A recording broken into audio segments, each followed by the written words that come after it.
Este de Cañas por la Tierra es bastante especial para Dicho y Hecho porque bueno, es el primero que hacemos en 2020 y además vamos a abrir un ciclo de 3 charlas, un ciclo que se llama El mar empieza en tu desagüe, que bueno, va a ir un poco contándonos qué es lo que ocurre cuando las aguas de la ducha, de lavar los platos, de las alcantarillas se van por el desagüe, qué es lo que ocurre después. Y hemos elegido esta temática que de hecho llevamos mucho tiempo pensándolo porque realmente creemos que estamos muy desconectados con algunas realidades, ¿no? Como que lo tiramos y ahí se queda y no sabemos muy bien qué pasa. Entonces, bueno, pues hemos querido contar en diferentes bloques qué es lo que ocurre y cómo el medio hace frente. Hoy tenemos a Miguel Hernández, que es técnico en UNEDAR, en Guadalajara, que tiene muchísima experiencia en depuradoras y nos va a contar un poco los entresijos, lo que no vemos y lo que no podemos leer en internet de qué es lo que ocurre, ¿no?, en las depuradoras. Y por ahí en el fondo tenemos a Marta Arenas y Ana de Santiago, que van a dar el segundo bloque, que es una charla que nos va a hablar de, después de la depuradora, qué es lo que llega a los suelos, qué es lo que llega a los ríos y qué es lo que llega a tu mesa, porque todo esto tiene implicaciones tanto a nivel de seguridad alimentaria como a otros niveles. Entonces ellas, que son investigadoras en el DEA Agua, en el Instituto de Investigación Hídrico, nos van a contar esto y será el 20 de febrero. Así que nada, dejo paso a Miguel, que nos cuente un poco. Ya sabéis que nos gusta mucho que esto sea dinámico, si tenéis preguntas, comentarios, si queremos generar un poco de debate, no os cortéis y nada, adelante. Muchas gracias por venir, gracias a Ana y a Dicho y Hecho por invitarme, pero también gracias por llevar a cabo estos proyectos que, como dices, hay mucho desconocimiento de temas tan habituales como es el saneamiento de nuestras ciudades. Intentaré que sea una charla amena, no va a ser nada técnica. Cualquier duda que tengáis me podéis preguntar. Si queréis que hable un poco más a fondo de algún tema, lo mismo. Si no es ahora, después, lo que queráis. Para empezar la charla, quería hablaros de unos conceptos muy básicos que todos tenemos presentes en nuestro día a día, que lo hemos visto en el colegio, pero creo que es bueno recordarlo. La clave es el agua. El agua es fundamental, es un elemento indispensable, pues de ponerle cualquier adjetivo bueno para este elemento. Con él el ser humano sin él no podría vivir, ningún ser vivo, los animales, ningún sistema acuático. Y además, si fuese poco, pues si eso fuera poco, el ser humano se ha basado en este recurso para el desarrollo tanto económico como industrial. Por tanto, debemos de cuidarlo. Como sabéis, existe el ciclo del agua, que es un esquema muy sencillo porque todos lo conocemos. El planeta Tierra, la superficie que tiene, un 70% aproximadamente, está lleno de agua, que sobre todo está en los mares y los océanos. Con las altas temperaturas, el agua se evapora y se va a la atmósfera en forma de gas, y arriba, bajo las temperaturas, se condensa, forma las lluvias, por la gravedad precipita y vuelve a caer. Podría caer en la superficie terrestre. Si es permeable, las capas van a filtrar formando los acuíferos o en aguas subterráneas, o si fuese una capa impermeable, pues sería una escorrentía hasta llegar a según la topografía, al punto más bajo. Y esto significa que el agua es limitada. No tenemos todo el agua que quisiésemos, ni siquiera cae en las zonas donde nos gustaría. A Murciano le gustaría más que a los de Bilbao, pero no es así. Entonces debemos cuidar este medio ambiente, que es totalmente necesario para conseguir este agua. Además, como os decía, el ser humano, para ese crecimiento industrial, económico, ha creado un nuevo ciclo, el ciclo integral del agua, en el que no es más que pues, las fases donde las infraestructuras que hemos tenido que hacer para el uso del agua. Como veis, empezamos embalsando el agua, ahí teníamos una captación con un bombeo para elevar el agua y llevarlo a la primera infraestructura importante, que es la estación de tratamiento de agua potable. es decir, donde vamos a desinfectar, donde vamos a potabilizar el agua para poder consumirla. Después de una red de tuberías y varios depósitos reguladores, llegará a nuestras casas. Nosotros abrimos el grifo y voilà, ahí tenemos el agua potable, incolora, inodora, en algunos casos sin sabor, y la podemos consumir.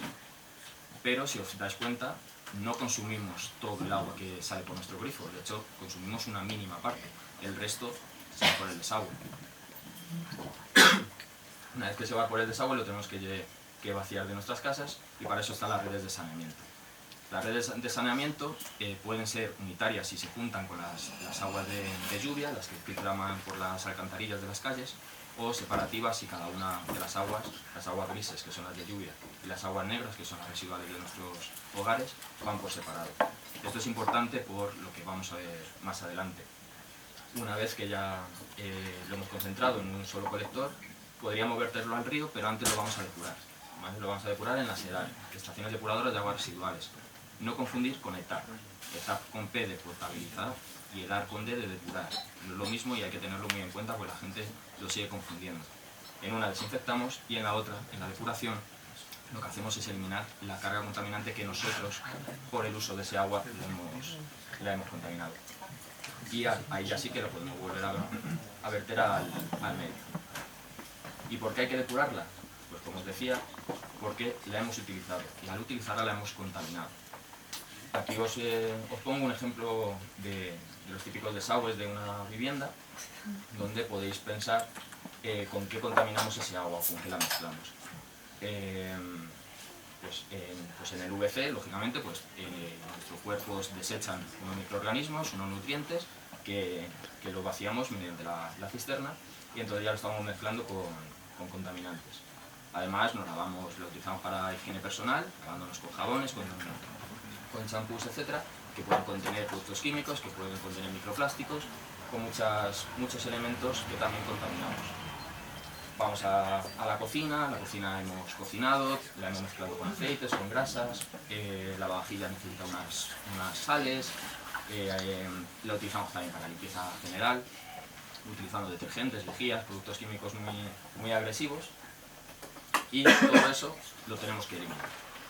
Pero luego además resulta que, curiosamente, y voy a pensar que es por desconocimiento, utilizamos los desagües, sobre todo el VC, como si fuese una papelera. Yo no lo he dicho, bueno, lo ha dicho Ana, soy jefe de planta de varias depuradoras de Guadalajara, y todos los días me encuentro productos que no son lo que os acabo de decir, sino que me encuentro bastoncillos de los oídos, me encuentro toallitas.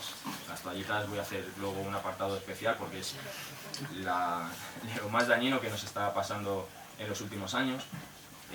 No sé, seguro que vosotros sabéis, si no sois vosotros, un amigo seguro que tira cosas por el VC. No sé si os ocurre algún producto por ahí. ¿A ti se te ocurre algo? Colillas, ¿Sí? pelos, Pelos,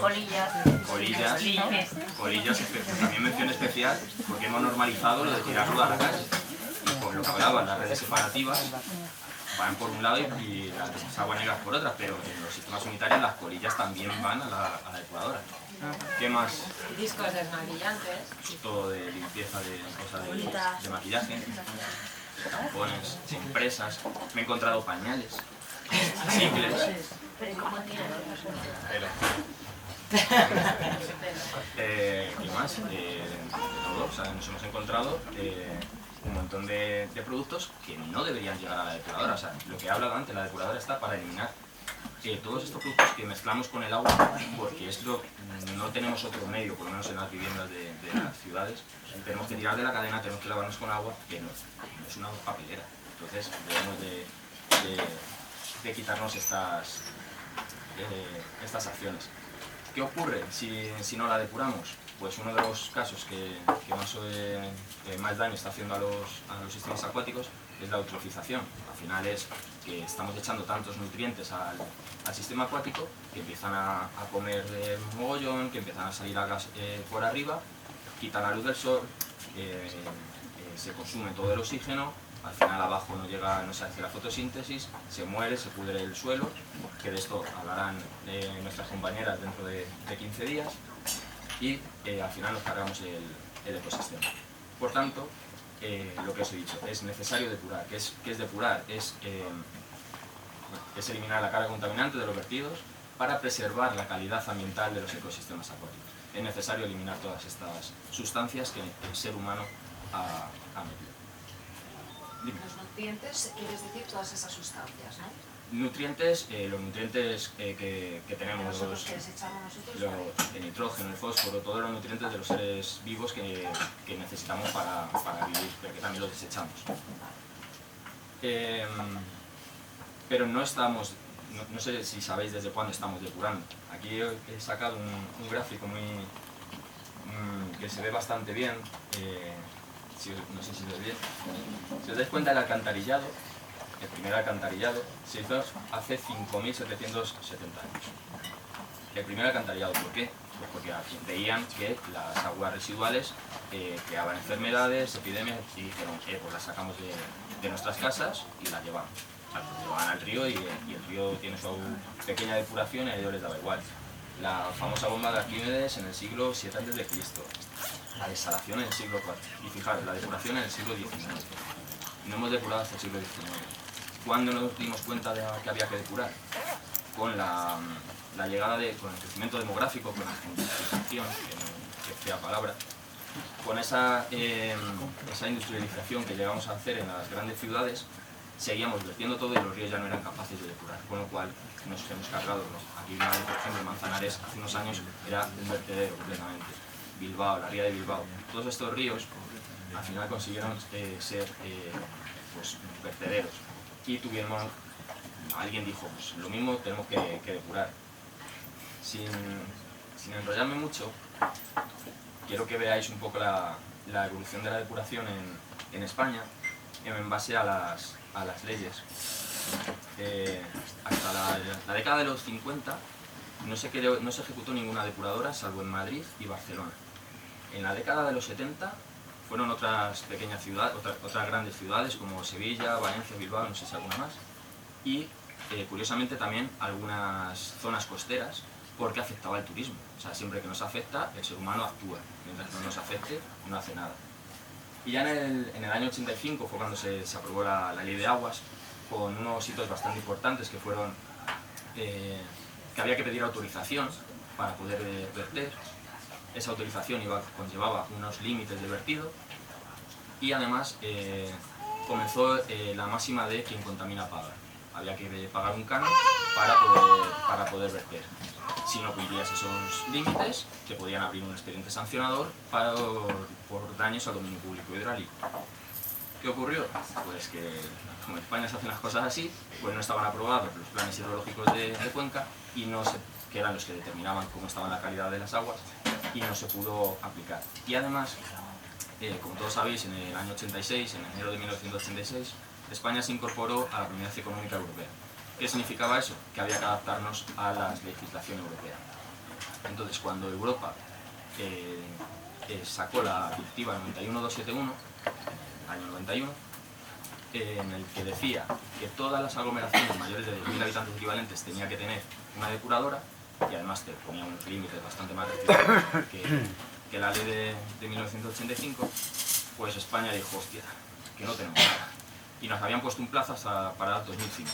Entonces, bueno, se redactó un plan nacional de depuración, que era pues, una hoja de rutas para ver las depuradoras que había que hacer, y las que ya estaban hechas había que modificarlas porque las habíamos hecho así un poco a lo loco, pues diciendo, bueno, pues yo, según el CEDES, habían dicho unas recomendaciones de eliminar los sólidos, la DLO y las bacterias, pero Europa ya hizo más allá, y entonces empezamos a construir depuradoras a lo loco, con la ayuda de los fondos europeos, de los fondos FEDER, y en el 2005 acabó el plazo. Se ejecutaron más de 1000 depuradoras. Aún así, solo se construyeron el 80% de las que no se exigía Europa. El año pasado, creo recordar, Europa ya nos ha sancionado con más de 50 millones de euros por no cumplir. Estaba en el 2020. O sea, que de 2005 a 2020 ya han pasado 15 años de retraso y nos han multado. Si esto fuera poco, En el año 2000 salió la Directiva Marco del Agua, en el que ahí decía que todas las aglomeraciones, aunque fuesen menores de 2.000 habitantes equivalentes, tenía que tener un sistema de depuración adecuado. Y además, si vertías en zonas sensibles, tenías que eliminar los nutrientes que hablábamos antes. Eso significa que el proceso de la depuración tiene que ser mayor. Entonces, otra vez era como, oh, Dios mío. Se redactó otro plan, el plan de calidad de las aguas residuales, y se puso como límite en 2015, el mismo límite que nos obligaba la Directiva Marco del Agua.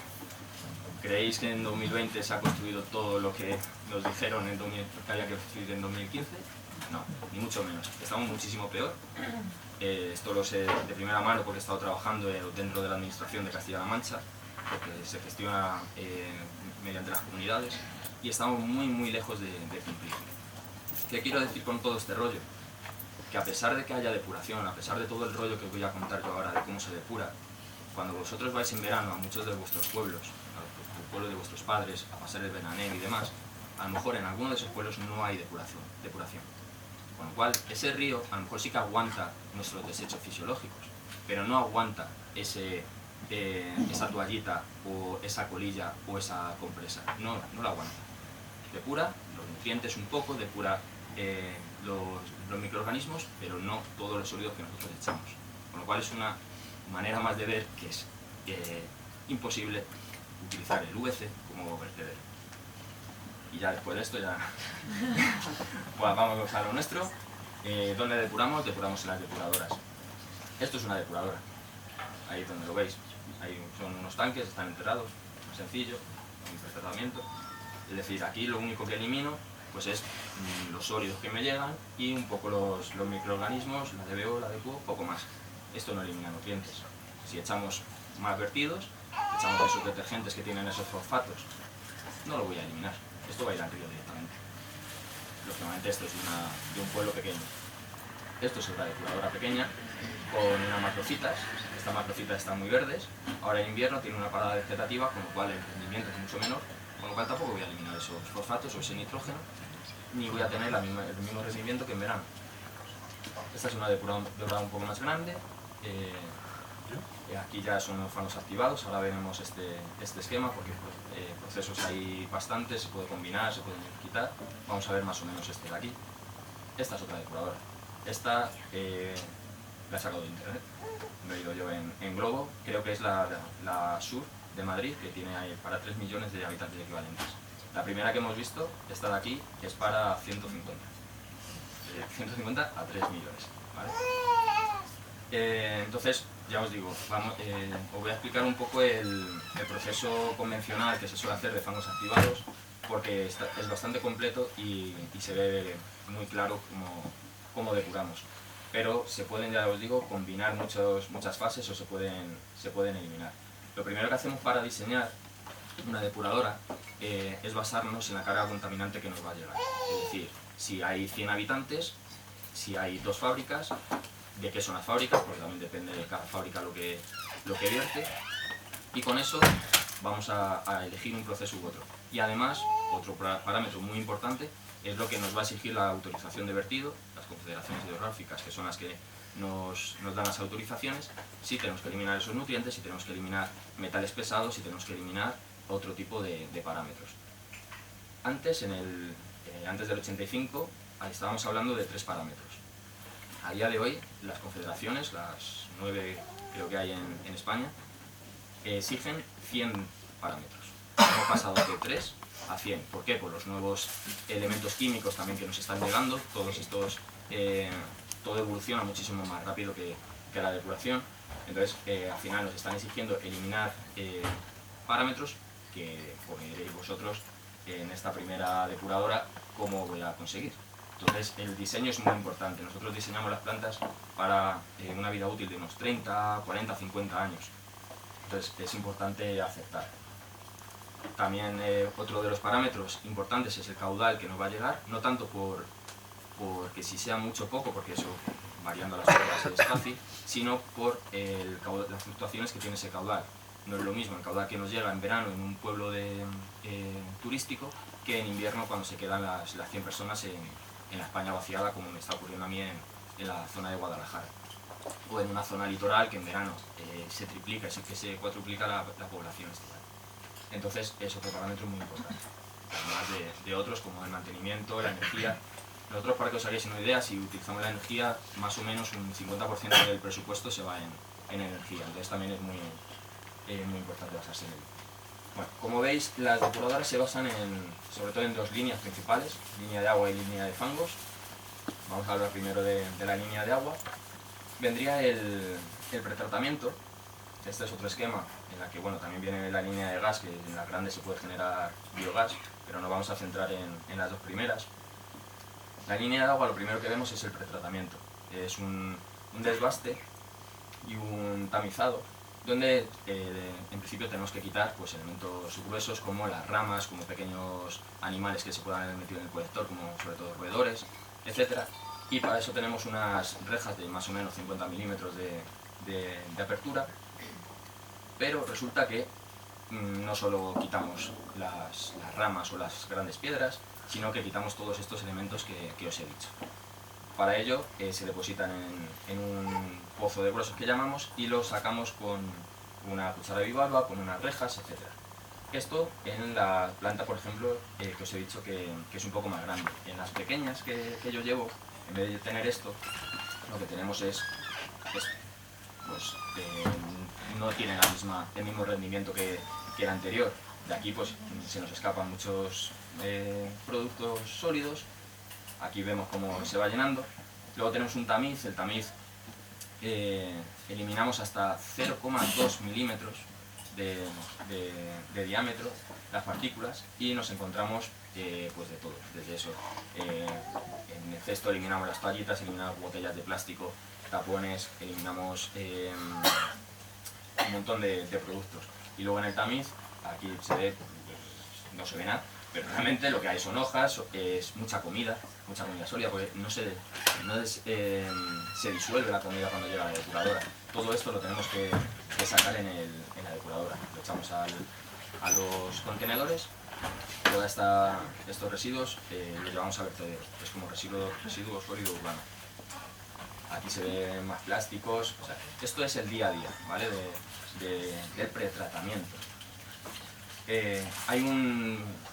Después del tamizado hay un desarenador, desengrasador, donde quitamos las arenas por decantación y las grasas echando un poco de oxígeno, al final flotan, ya sabéis que no se lleva bien con el agua, y con una rasqueta la intentamos sacar. Las grasas sí que las llevamos con un gestor autorizado, pero os digo, las grasas casi no se eliminan. ¿Sí? Toda la grasa que nos llega se elimina muy poca, no se puede cuantificar, pero al final os digo yo que mucha parte se va al río, desgraciadamente. Una vez que hemos pasado el pretratamiento, pasamos a la decantación primaria. No siempre está este proceso, esta fase se puede eliminar en algunos casos. Lo que consiste en la decantación primaria es en eliminar los sólidos solubles que hay en el agua residual, decantando, lógicamente. Algunas veces hace falta ayuda de productos químicos, como el cloruro férrico. Por floculación y coagulación, al final sacamos esos sólidos. Los sólidos los vamos a sacar a la línea de fangos, serían fangos primarios, ya hablaremos después de los fangos. Después de esta decantación primaria, iríamos a un tratamiento secundario. El tratamiento secundario consta de dos fases. El primero es el proceso biológico. Lo llamamos biológico porque nos vamos a ayudar a que los microorganismos que están en el agua, esos microorganismos, lo que van a hacer es comerse la materia orgánica. Para que suceda eso, lo que le vamos a dar es oxígeno. Ahí es donde nos gastamos la mayoría de la energía. Inyectamos oxígeno, esos microorganismos sobreviven, se comen la materia orgánica y cuando ya están llenos, los pasamos al decantador. Además, va a haber una zona anóxica, es decir, sin oxígeno, donde intentamos que haya, los decantadores son, los reactores biológicos son estos, el carrusel y el huevo frito que llamamos. Y os digo que en una zona donde no hay oxígeno, intentamos que se forme una reacción química, que es la desnitrificación, desnitrificación, que es no sé si hay algún químico aquí, seguro que lo va a explicar mejor que yo, porque es bastante complejo. Yo sé que hemos pasado del nitrógeno y el amonio que nos llega, lo pasamos primero a nitritos, de ahí a nitratos, y ya de nitratos por fin lo sacamos como nitrógeno amoniacal. Y aquí es donde sí podemos reducir los famosos nutrientes. Si no tenemos esto, pues no sacamos el nitrógeno ni por asomo. Igual que en la decantación primaria, si no tenemos dosificación de cloruro férrico, no vamos a sacar el fósforo. ¿Vale? Después de este reactor biológico pasamos al decantador secundario, que en la figura de abajo es lo del centro, donde vamos a decantar ya esos sólidos y pasarían a los fangos. El agua clarificada que sube por arriba sería el agua ya tratada, que ya podemos verter al río. Pero voy a hacer un inciso para hablar de la harina de fangos, que es un subproducto muy importante. Al final los fangos que sacamos de ahí tienen un 95% de agua, o sea, al final es pues eso, un barro. Entonces lo tenemos que tratar un poco, lo vamos a espesar primero para bajar su volumen, lo vamos a hacer la digestión para desinfectarlos y quitarle los patógenos, y lo vamos a deshidratar para poder tratarlo, para poder manejarlo y que se lo puedan llevar sobre todo los agricultores como mejorante para suelos. Si no es para eso, se puede utilizar para el biogás que veíamos antes, se puede utilizar para compost, he visto que se puede hacer materiales de construcción, pero siempre que no estén contaminados con metales pesados. Otra vez, volvemos a los vertidos. Si nos contaminan con cromo, como he tenido casos, con plomo, con zinc también es muy común, todo ese lodo, toda esa energía la tenemos que mandar a vertedero o incinerar. Otra pérdida de dinero, otra pérdida de una energía muy útil que nos sirve para la agricultura. Podéis hacer la prueba todos, o sea, podéis meter una toallita cualquiera del supermercado que está lleno de estas etiquetas que os he puesto. La podéis meter en un vaso, las podéis mover, la podéis remover, hacer lo que queráis. Dentro de 3 meses va a seguir intacta. Meter un poco de papel higiénico y veréis que en dos minutos, moverla un poco, ha desaparecido. Luego todo lo que tú decías de todos los contaminantes, o sea, no es solamente Claro. que se degraden, o sea, o biodegraden, o sea, al final todos los contaminantes que van al agua. Todo eso va a ir al agua, va a la tierra, de eso hablarán nuestras compañeras en 15 días. Es curioso que por eso decimos, bueno, es que eso lo pescas y lo retiras, ¿no? Es que se está contaminando todo. Aquí pues seguimos con el operario limpiando. O sea, sin taza, ¿eh? Así todas, le dije, coge cualquiera, o sea, claro.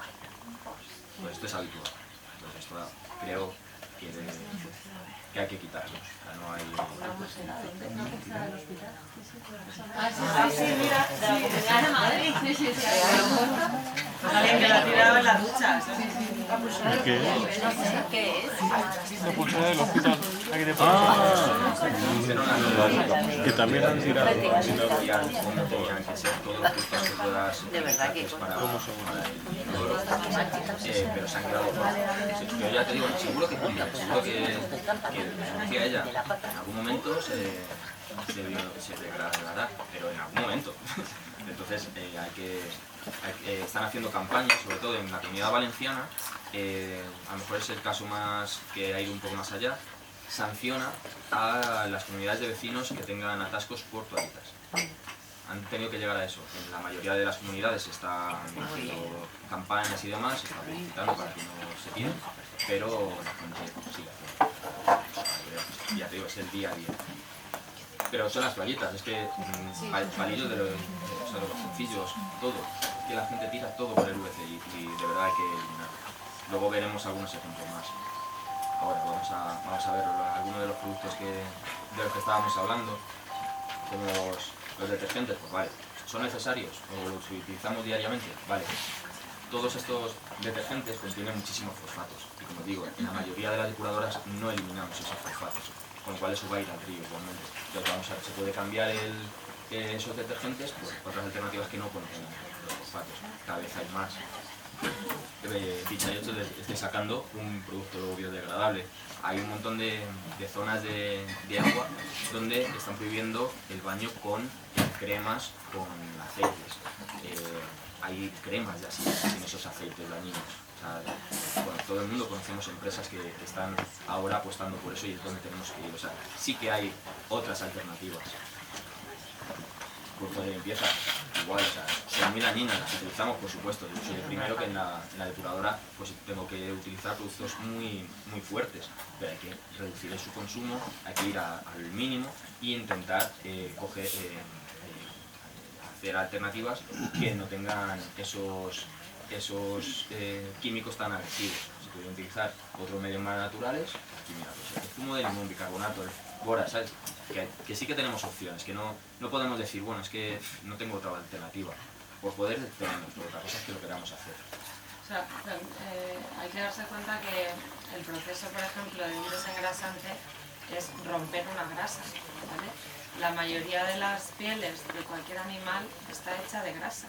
Entonces, romperás la grasa de tu vajilla, pero si llega un animal lo vas a matar, porque es que en sí ese proceso es realmente tóxico, pero para nosotros y nuestra piel, que nuestra piel es grasa, como para un animal. Entonces, cuando pensamos en el proceso de limpieza hay que pensar en qué procesos son estos, ¿no? Los que estamos haciendo.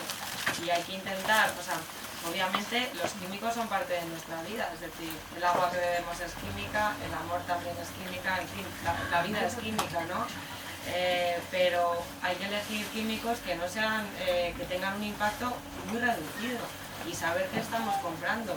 Hay muchas marcas que no, es que va libre de químicos. Y es como libre de químicos, ¿qué querrá decir eso, no? Como que simplemente tenemos que tener un poco más de conocimiento de qué es bueno y qué es malo. Miguel nos está contando, ¿no? Que los fosfatos son malos, los fosfatos. Sí que es verdad que sorprende que en la legislación vigente todavía estén permitidos los fosfatos en los detergentes. Es algo que para dicho hecho es completamente surrealista. ¿Por qué está permitido todavía? Pues está permitido porque hay muchas marcas con un lobby muy importante y muy fuerte. Entonces cambiar todos los procesos es muy complicado porque no nos puede caber en la cabeza cómo un proyecto tan pequeño como es el nuestro puede conseguir desarrollos técnicos diferentes y gente como grandes empresas que todos conocemos, no quiero grandes enemigos tampoco, están allí vendiendo con fosfatos, sulfatos, pero eso sí, luego pondrán que si su envase es no sé qué, no tiene ningún sentido. Entonces, bueno, yo creo que no es tanto libre de químicos, sino es más, bueno, qué tipo de químicos llevan, ¿no? Y informarnos un poco. También, como os he dicho, aunque sea tirar piedras en mi propio tejado, si las confederaciones no nos exigen eliminar esos otros productos químicos, por ejemplo en el caso que os decía de la peletera, sí que se han dado cuenta y han dicho que hay que eliminar con la ocenada, no sanciona, pero por lo menos lo dicen. Pero en otros dicen, no hace falta, solo como la masa de agua, de hecho, los planes hidrológicos del tercero, creo que se ha redactado ahora, se aprobaron el año pasado, y muchas de las masas de agua han mejorado y entonces han dicho, bueno, como ha mejorado, pues entonces no hace falta que elimines pues el nitrógeno del fósforo, por ejemplo, es lo más habitual. Entonces nosotros al final vamos a diseñar una planta lo más económicamente viable para eliminar lo que nos exigen, porque nadie, ninguna empresa al final va a decir, bueno, pues acaso voy a también, estamos hablando de millones de euros lo que cuesta una depuradora, estamos hablando de cuarto libro. Entonces al final, por un lado no evitan que se consuman los fosfatos y por otro lado tampoco te dicen que los elimines. Al final está en nuestra mano el poder minimizar por lo menos el consumo de estos fosfatos. Sí, por supuesto. Que antes ponías la foto de los peces muertos. ¿Qué opinas de otro caso muerto? Eso es un caso diferente. Sí, creo que no tiene que ver con esto. Yo no me dedico al sistema marino, no me sale ahora la palabra, a la zona costera, porque es muy diferente, ¿vale? No tiene mucho que ver. Y lo que ocurrió es más por las tormentas, las épocas torrenciales que hay y el aumento del calor, más que por el vertido de residuos. Sí que puede suceder, pero justo coincidió cuando las borrascas, entonces no creo que va más tirando por ahí. Pero se habló de abonos agrícolas. Siempre hay abonos, o sea, siempre. O sea, eso te lo encuentras allí, pero en cualquier lado. O sea, en cualquier otra playa podía haber ocurrido lo mismo, pero coincidió justo que fue por después de las tormentas. Entonces todo va englobado, está claro, pero no solo por esos vertidos. En las zonas costeras se construyen emisarios, que se llaman emisarios en casi todos lados, pero bueno, son colectores muy largos para meter el agua residual lo más lejos posible, que no lo veamos. Entonces, a mí me viene con la confederación al río, me coge una muestra y me dice si he cumplido o no he cumplido. en esas depuradoras tienen que coger el agua residual justo en la costa. Es decir, que no es lo mismo que lo que tiran luego más para allá, en todos los casos. Pero que al final estamos en los mares, que tienen más poder autodepurativo, eso también es verdad, lógicamente, hay más masa de agua, cambia un poco. Y la isla, el Mar Menor, desde hace muchos años está un poco jorobada. Tú lo ves. Eso que decías entonces, cuando hay más masa de agua, se puede depurar el agua de una manera más natural. Todo el sistema acuático tiene un poder autodepurativo, como se dice, el reactor biológico, utilizamos los microorganismos para que se coman la materia orgánica. Todos los ríos, todos los océanos, los mares tienen esos microorganismos y al final pues, van comiendo su materia orgánica y como os he dicho, la depuración antes no existía. ¿Por qué? Porque de la poca contaminación que había, los ríos se iban comiendo, pero se comen nuestros restos fisiológicos, pero no se comen el fosfato. ¿Vale? Sí que siempre tienen un pequeño poder de depurar. Por completar un poco lo del Mar Menor, hay una cuestión que es no solo la contaminación puntual que viene de los vertidos, de depuradoras, etc., sino la contaminación difusa que viene de todo el regadío. Ahí hay muchos nutrientes también. Esto sí acaba por escorrentía en masas de agua como el Mar Menor. Entonces, bueno, lo del Mar Menor son décadas, y hay informes ya publicados, décadas de eutrofización, de contaminación, tanto difusa como puntual, la urbanización masiva que ha habido desde hace décadas. Entonces, la incapacidad de una masa de agua de tener el equilibrio que tenía antes. Ella es Marta, y junto con Ana, el 20 de febrero nos van a hablar de cómo el medio hace frente a esto, cómo lo combate, qué cosas combate mejor, qué cosas peor, que llega a los suelos, y nos van a poner ejemplos del Manzanares también, y nos van a contar un poco, ya son investigadores. Por romper una lanza a favor de la zona de Murcia y de Valencia, que es raro que no nos metamos con Murcia, no lo he dicho antes porque se me ha olvidado, en la reutilización del agua. España es el líder europeo en reutilización del agua, parezca mentira, y es el quinto a nivel mundial. ¿Vale? O sea, estamos reutilizando mucho, pero gracias a Murcia y a Valencia. O sea, Murcia y Valencia reutilizan el 90% de todo el agua residual de España, y el resto pues, está en Madrid, en Bilbao, Barcelona. Es decir, lo que decíamos antes, cuando se necesita, lo hacemos. Allí, como tienen un estrés hídrico bestial, pues se han buscado la vida. Y tienen unos regadíos muy buenos, que no tienen pérdidas, reutilizan el agua.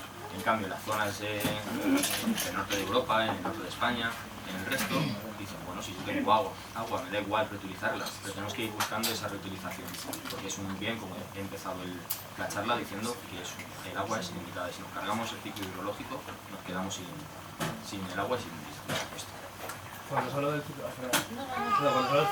ciclo del agua entero, el último paso, por así decirlo, lo máximo que puedes hacer es usarlo para el baldeo de las calles o regadío o tal. ¿Hay alguna manera de que vuelva a ser potable para el ser humano? No lo sé, si la hay, ¿qué coste energético? Es el ejemplo que he puesto de tu ciudad. De Ávila. De Ávila. ¿Qué coste energético y qué coste económico tienes? Tiene mayor, porque estás cogiendo ese agua todavía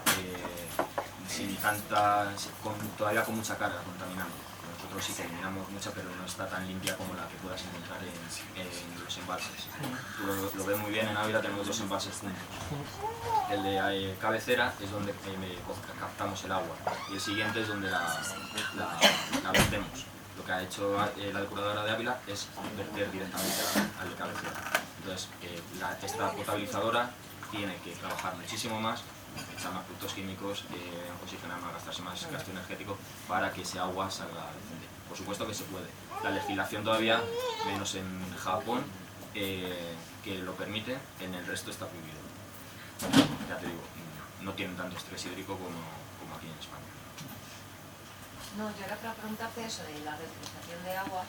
Al final, por ejemplo, me imagino que en Valencia, con todo el cultivo de arroz, que es uno de los más que requieren más agua, no sé, ¿tiene sentido seguir...? No vas a cambiar, esto es mi opinión personal, no vas a cambiar ya no la cultura, sino la economía de una ciudad por esto. Pero te digo, no lo he comprobado, pero seguro que se gasta menos agua que en Bilbao. Seguro que gastan menos, Bilbao a lo mejor en el alto cultivo, pero en otra zona donde haya agua y donde haya regadío, que se pierde el agua, o sea, lo de los regadíos es bestial, todo el agua que se pierde, es increíble. Y si nos vamos a hablar por las pérdidas de la calidad de la infraestructura, les da igual, ¿sabes? Al final, bueno, con ese agua a ellos les sale prácticamente gratis, pues les da lo mismo. Luego llegan en zonas como, no quiero puntualizar, pero zonas como en Sevilla, y hacen pozos ilegales por todos lados. En cambio, Murcia y Valencia, que eso que tienen un estrés hídrico muy importante, al final se gastan el dinero en unas canalizaciones adecuadas, en que no haya filtraciones. Entonces, creo que todos pueden también poner su granito de arena. Está muy de moda el trasvase Tajo Segura. Yo no digo que Toledo no tenga que tener agua, pero también podría mejorar alguna cosita. Y si en Murcia no tiene agua para beber, pues blanco y en botella. Ahí lo dejo. Bueno, volvemos con los residuos, los aceites.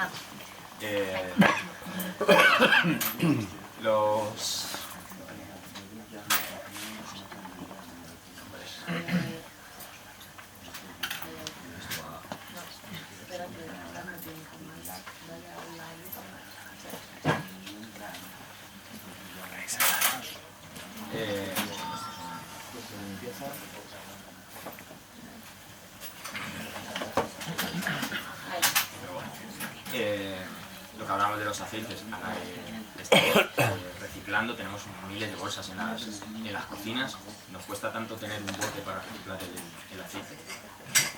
Además que el aceite lo podemos reutilizar todas las veces que queramos, mientras no lo quememos y mientras no lo mezclemos en la carne con el pescado, le podemos reutilizar todas las veces que queramos.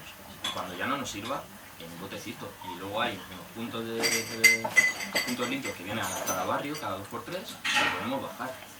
Creo que todo el mundo lo podemos hacer. ¿Qué hacemos con las latas de atún? Tirarla al vaso al de plásticos, con el aceite. ¿A que todo el mundo hace así en el fregador? ¿Raritos? No, mucha gente, lo seguro, muchísima gente. Claro, o sea, el aceite de las croquetas muy ricas estarán, pero todo ese aceite no lo tires por el fregadero. No porque se atasque tu fregadero, que eso son 100 euros y te lo han limpiado, sino porque están matando todos los peces y luego no lo vemos nosotros. Hay una asociación que se dedica a la inserción laboral de personas en riesgo de exclusión social, que se llama Otro Tiempo, Otro Planeta, y pueden organizar la recogida de aceite en tu casa de manera periódica para viviendas que a lo mejor sean bloques o comunidades. Entonces está bien porque dan trabajo a personas en riesgo y a la vez pues es un sistema muy cómodo porque bajas abajo, dejas tus tarros de aceite y ellas lo revenden y con el dinero que sacan pagan sueldos a la gente que trabaja allí. Se llama Otro Tiempo, Otro Planeta. Pues y en un punto limpio tienen todo... Y en un punto limpio, eso es.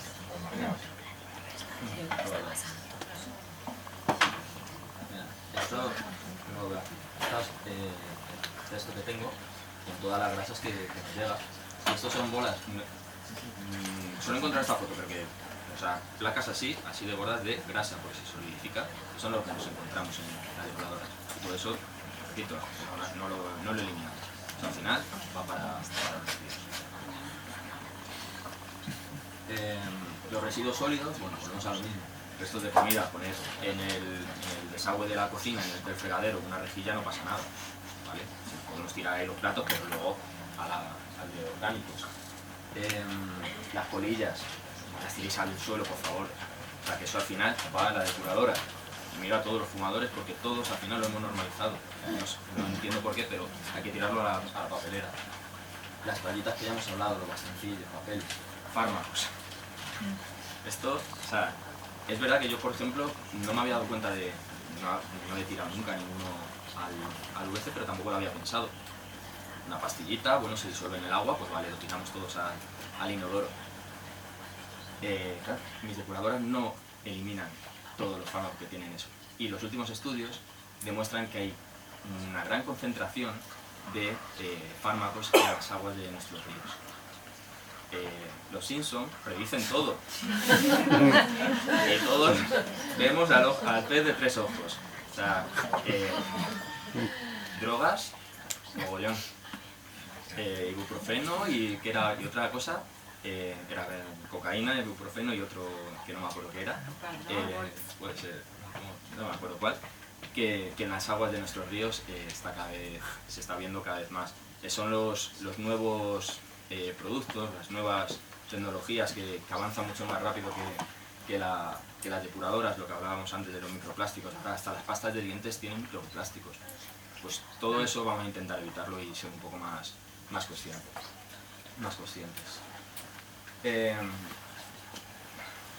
Los productos de limpieza, no sé si ya salió. Sí. Bueno, pues ya eso, que la responsabilidad sobre la calidad del agua empieza en nosotros mismos y adoptando hábitos domésticos responsables y utilizando productos como nosotros. Muchas gracias.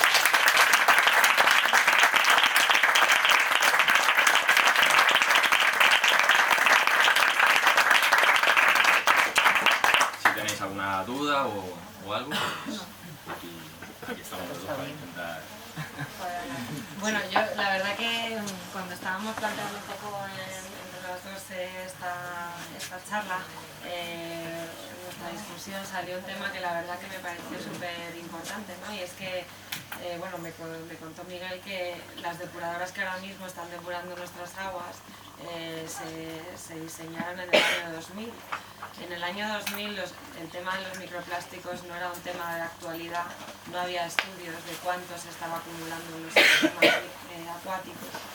Entonces, bueno, no sé si esto es real o no, pero creo que las depuradoras de hoy en día no discriminan los microplásticos y no están diseñadas para eso. Con lo cual, estamos utilizando... el gesto ese, sí, sí. que os quita un microplástico. Claro, los microplásticos a veces tienen el tamaño de micras, son pequeñísimos, ni siquiera se ven.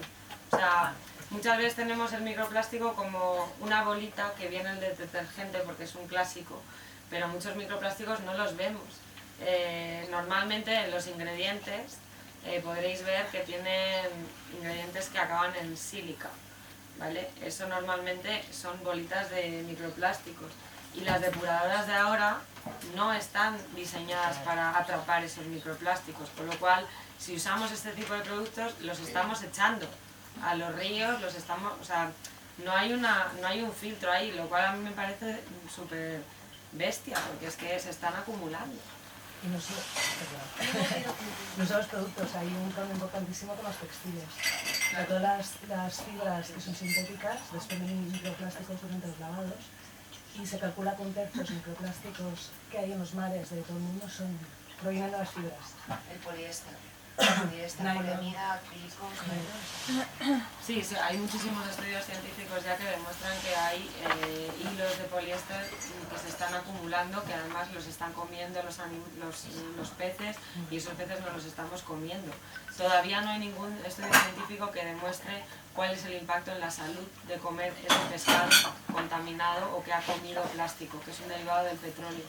Entonces, realmente esto es una emergencia. Los estropajos comunes de plástico están hechos con fibrillas y bueno, todos sabemos que cuando lo llevamos usando un montón empiezan a soltar esas fibrillas y estas depuradoras no están diseñadas para atrapar esas fibrillas. Entonces, bueno, hay que intentar en la medida de lo posible reemplazar o por lo menos no usar hasta que empiece a soltar todo aquello, porque claro, el coste es enorme. No lo vemos directamente, pero lo vamos a empezar a ver con el tiempo. Entonces, ir reemplazando ese tipo de cosas. Es verdad que no podemos cambiar todo nuestro armario. De repente, no, yo ahora solo de orgánico, de algodón orgánico, porque exige un capital que la mayoría de las personas no tenemos. Pero bueno, en la medida que seamos posibles, ir cambiando. Pues si me voy a comprar un abrigo nuevo, comprarlo de algodón o de lana o de fibras que sean naturales, acordándonos de esto, yo creo que es importante y eso al final cambiará, ¿no? la mentalidad poco a poco. O sea, que yo creo que podemos ir haciendo cosas. Pero... Hoy una reflexión, no sé si te he cortado. No. Ah, vale. Una reflexión también, porque acabas de hablar de coste y habéis hecho también varias menciones al coste del proceso de depuración. Es enorme, como han dicho, esto no da ni para comer, o sea, no salen las cuentas, ¿no? Además de esas cuentas que no salen, es el coste ambiental, ¿no? Hay muy pocas veces que se pone encima de la mesa. Entonces, me gustaría que reflexionáramos todos sobre la factura del agua, ¿no? Que eso nos llega Yo haber dicho, se me ha a cada olvidado. uno. Muy bien. Entonces, la parte de saneamiento, o sea, de depuración que hay en la factura del agua es muy pequeña. Está subiendo poco a poco, pero sigue sin llegar. Entonces, cada vez que decimos, oh, la factura del agua, nos llevamos las manos a la cabeza, no entendemos que todo esto está dentro, incluido el coste ambiental, que debería estar ahí también, para evitarlo precisamente. Entonces, que, bueno, pues cada vez que nos hagan promesas de no vamos a bajar la factura del agua y tal, no os lo creáis, o sea, no... Te agradezco que hayas sacado el tema porque se me ha olvidado decirlo en la charla. Aparte es que ayer estuve hablando con un concejal de uno de estos municipios quejándose de lo que mucho que pagaban por la depuración, cuando además el ayuntamiento, ¿vale?, se hace cargo del cargo, pero luego lo recupera en las facturas. Y pagaba, claro, muchísimo menos que aquí en Madrid o que en cualquier otra ciudad. Y yo le intenté explicar, digo, vamos a ver, digo, primero es que hay que depurar. Porque decía, no, es que no vamos a pagar. Digo, bueno, tú haz lo que quieras, digo, pero depurar hay que depurar. Digo, pues no podemos seguir vertiendo esto a los ríos. Digo, ¿y cuánto pagáis vosotros por el agua? Pagaban 0,20 y pico por el agua potable y Castilla-La Mancha les cobra 0,42 por la depuración. Digo, ¿tú te crees que eso es dinero? Digo, luego nos suben la energía, como tienen tanto poder, estamos pagando un dineral. Y bueno, sí, nos quejamos, pero al final estamos pagando. También el agua nos lo suben y como es algo público, es como, no, madre mía, qué caro, ¿no? Y sí que es verdad que ha subido mucho, pero es que tiene que subir más. O sea, tenemos que basarnos en recuperación de costes, no por nuestras empresas, sino por los ayuntamientos y el resto es agua limpia. Es que además es un gasto energético enorme, ¿no? Porque si estás limpiando agua de lluvia que está limpia, hay una masa de agua ahí que estás limpiando que no necesitas limpiar. Eso es. Y además, algo que... Se me olvidan muchas cosas. Algo que ocurre, que está ocurriendo ahora en un pueblo después de la nevada de hace 2 semanas, ¿no? Que nevó. Pues viene toda la escorrentía, está viniendo todo el hielo. Estamos aliviando desde hace, pues eso, más o menos 2 semanas, 10 días, vamos a poner. Si estoy aliviando porque no da más la planta, vale, es verdad que la mayoría de la nieve está limpia, pero es que todo lo que están vertiendo en ese pueblo, si son esos sólidos que estamos hablando, esos productos, está yendo al tiro. Además, hay unas infraestructuras que no he dicho dentro del ciclo integral del agua, que son las EBARES, estaciones de bombeo de aguas residuales, que si un barrio está más bajo que la depuradora, hay que bombear esas aguas. Normalmente ahí solo hay un encejado, un pequeño pretratamiento, con lo que si esas bombas se atascan, si al final llueve mucho, etcétera, eso va directamente al río. O sea, ahí no hay nada de depuración. Y eso nos ocurre muy a menudo. Porque esas bombas, algunas son trituradoras, ¿vale? Pero las toallitas ya hemos visto que ni trituradoras ni nada. Pero ¿y por qué el agua de la lluvia va a las depuradoras? Porque hay sistemas unitarios en la mayoría de los... Pero podría ser distinto. Como aquí en Madrid y en otras ciudades hay redes separativas. La red separativa es, por ejemplo, imagínate, ¿vale?, vamos a ponerlo así, en medio de la calle hay un colector donde va el agua de las alcantarillas y debajo de los edificios hay una tubería donde vienen solo los desagües, aguas negras, aguas grises. ¿Y el coste de esa infraestructura dual o como sea es muy caro? Es muy alto. Imagínate que hay que levantar todo el pavimento de todos los pueblos. Yeah. Entonces, por eso los nuevos planes urbanísticos sí que exigen que sea separativo, porque realmente no te cuesta nada. Si tú tienes que abrir una zanja igual, poner 2 tuberías realmente no es coste. El problema es cuando tienes que levantar, picar, levantar, volver a tapar. Entonces, no lo están haciendo. Y en los sitios donde hay una red específica de aguas pluviales, ¿se lleva a la planta potabilizadora, por ejemplo, para consumo, o qué se hace con esa agua? No, normalmente hay un pequeño tratamiento y se puede utilizar para cualquier cosa. Para regar o lo que sea. Yo tengo una pregunta, porque dices tú que no se trata del agua de alcantarilla, de lluvia, pero es que ahí es donde tiran todos los porteros y todas las comunidades un cubo de espuma que eso huele a lejía. De lejía. Pues esa gente tenía que estar aquí hoy para ver si mañana ya no lo tiraban. Así es. ¿Cómo funciona? Sí, es como lo de las colillas al final. O sea, ellos tiran todo a la alcantarilla, dices tú, pero ¿cómo puede ser que huela tanto? Sí. Son costumbres, son cosas que hemos normalizado, porque bueno, pues vale, es algo reciente, es medio nuevo la depuración, pero mentalmente hablaba aquí está mi primo, que es muchísimo más joven que yo, y yo pensaba que él en el colegio ya le habían explicado un poco la depuración, porque yo cuando iba al colegio a mí no me explicaron prácticamente nada de depuración, por lo menos saltaron ahí, estaba dormido, no lo sé, pero es que a él tampoco. Y eso lo tenemos que meter en los colegios, nos tienen que educar para depurar, para saber que no podemos tirar esos cubos de lejía por la alcantarilla. Pero es que nadie cuenta eso tampoco, o sea, más allá de los colegios, ¿vale? Vale que nos lo hayan contado, pero luego yo que sé, por ejemplo, tenemos un Ecoembes, ¿quién sabe reciclar de verdad el plástico? ¿Qué nos encontramos con los Ecoembes? Ecoembes. Ecoembes, espera que hay que nadar. Palabra... A ver, de todas formas también hay que tener en cuenta otra cosa.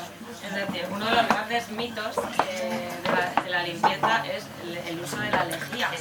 O sea, la industria ha promovido el uso de determinados químicos completamente tóxicos y nocivos tanto para la salud humana como para la salud del planeta, como es la lejía, ¿no? Porque ha habido una industria muy fuerte ahí. Realmente la obsesión que tienen pues, las personas mayores por la lejía es completamente infundada, porque tú limpias un retrete con lejía y en el momento en el que tú pasas al lado ya está lleno de microbios. O sea, no repelen los microbios. Los únicos momentos en la vida en los que realmente necesitas que todo esté aséptico y no haya ningún microbio es en un quirófano. Y en ese quirófano sí que se cuidan muchísimo y tienen medidas diferentes, o en laboratorios de categoría 3, por ejemplo. Pero en una vivienda no hace falta que todo esté aséptico, y es más, si pones lejía no lo vas a hacer aséptico, porque en el momento en que tú, tu hijo, tu pareja o tu compañera de piso pase alrededor, va a estar lleno de microbios, pero al segundo de que lo hayas limpiado. Entonces son grandes mitos de químicos que utilizamos de toda la vida, que además apestan, que te dan una falsa sensación de está todo aséptico, pero que es que en el segundo que tú pasas alrededor, o sea, realmente para tener una buena higiene y asegurar que no tenemos ninguna infección, lo que hace falta es limpiar de manera regular. Y limpiar con un buen jabón de manera regular, no te hace falta cosas como la lejía. Entonces son cosas como muy antiguas que tenemos que ir desmontando mitos, la verdad. Y además que la sepsis tampoco es buena, no, pues sí, o sea, no es positiva para la salud de las personas. Eso es. O sea, realmente estar en contacto con microbios nos hace tener una respuesta inmunológica fuerte. Entonces, por eso ahora tenemos tantos problemas de alergias e intolerancias, porque muchas veces estamos obsesionadas o obsesionados con pues eso, un ambiente aséptico, que además es que es irreal. Es que aunque tú limpies con mata todos los microbios, el momento que tú respires al lado ya estás contaminando. Por aquí está el coronavirus. Bueno, aquí sí. Entonces, bueno, es tener buena higiene y ya está. O sea, que hay muchas cosas de la industria que están inventadas, como 3000 detergentes para la ropa del bebé, no hacen falta tantas cosas, no hacen falta servilletas de papel, no hacen falta pajitas, son cosas que en la vida no necesitamos. Entonces, en dicho hecho no vamos a comercializarlas porque nos parece una pérdida de recursos. Pero bueno, es difícil porque estamos muy acostumbradas y acostumbrados al uso de este tipo de cosas, entonces poco a poco tenemos que ir siendo conscientes de si esto realmente no lo necesito. Una pregunta, la ley de residuos de separación selectiva pasa solamente para vertedero, ¿verdad? No he entendido muy bien la pregunta. Para el 2024 se va a establecer una nueva ley de residuos de separación selectiva, ¿vale? 60%, y creo que solamente para vertedero, que no tiene nada que ver con... No. ¿Y lo de ya alguna actualización para las medidas que convergen la depuración en España ahora mismo? Sí, eso va, la ley del 85 se derogó por una del 2001, creo, y se van sacando decretos cada cierto tiempo, así que va modificándose. Sobre todo eso, a raíz de las directivas europeas. Pero bueno, la que manda es la 91-271 y la marca.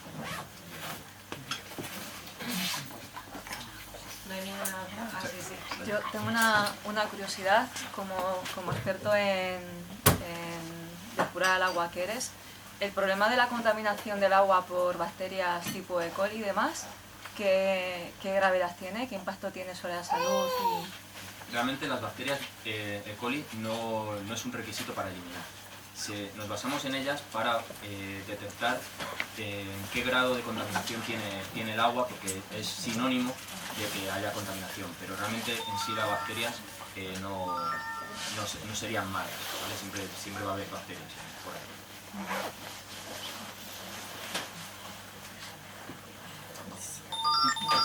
El agua que bebemos tiene cloro. ¿Y no es lejía eso? No, el cloro es un gran desinfectante en sí, en cantidades pequeñas, concentraciones pequeñas, no es mal, como casi todo, y es necesario para desinfectar el agua potable. No es necesario para limpiar el suelo y hacerlo completamente aséptico, como decía antes. Las jarritas estas que llaman brita y tal, eso... Bueno, son unos filtros que te eliminan ciertos sólidos. Yo no lo he estudiado, pero bueno, lo que te hacen es quitar un poco el olor de ese agua. El agua que llega por el grifo es completamente potable. No hay necesidad de poner un filtro tanto en la brita como estos que van directos al agua. Lo que sí que le hacen es, pues, si está un poco turbia, pues desenturbiarla o quitarle un poco del olor, o el sabor incluso.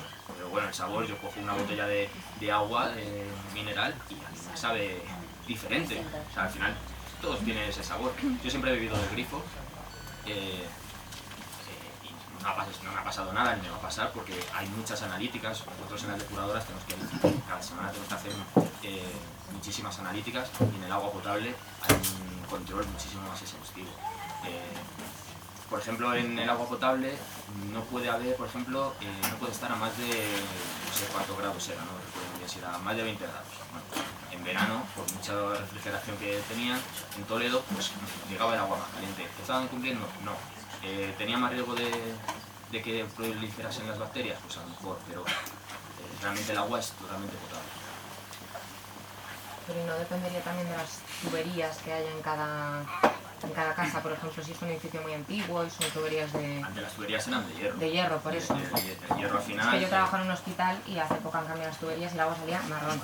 Claro, porque el hierro al final se va eliminando todo ese óxido y lo va arrastrando. Son cantidades muy pequeñas. Es verdad que, por supuesto, hay que ir cambiando todas. De agua potable no es como la red separativa, pero el agua potable se ha cambiado casi todo. Se cambió después del hierro, se cambió a plomo, creo, y después del plomo lo hemos cambiado a... PVC. Sí, es PVC, pero uno especial. Sí,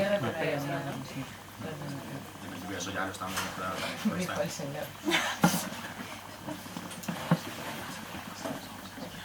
Me acuerdo también de otra cosilla, que si hay alguno todavía no se ha enterado muy bien que el VC no vale como basurero.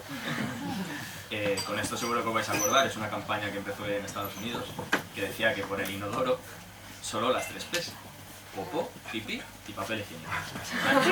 Con eso os vais a acordar, no hay que tirar nada más, ¿vale? Nada, ni las drogas, ni el papel, ni nada.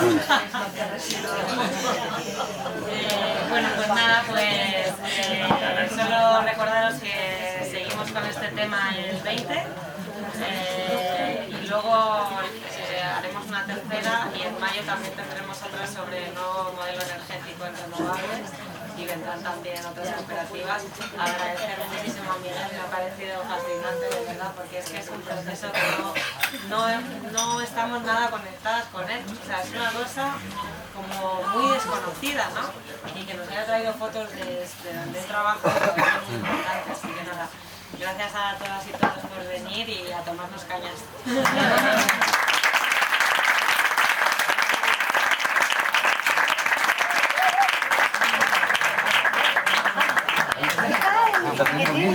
No, sí, sí, sí. ¿Cómo me fueron? ¿Cómo me fueron momentos?